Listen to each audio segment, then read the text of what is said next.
To enable or disable spelling correction in Samsung Galaxy S9 or S9 Plus. Open Settings.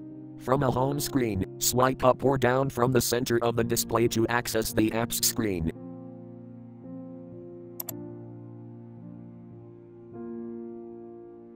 Tap Settings.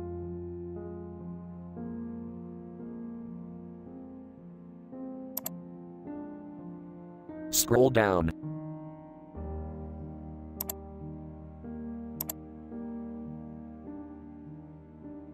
Tap General Management.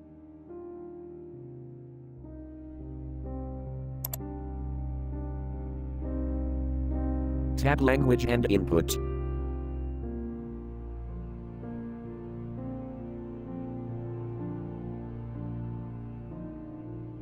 Tap Spelling Correction.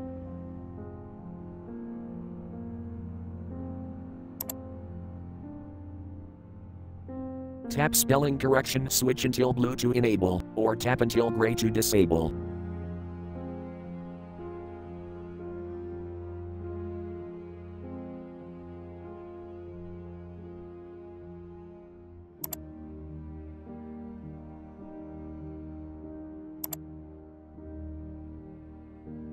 Thank you for watching. Have a nice day.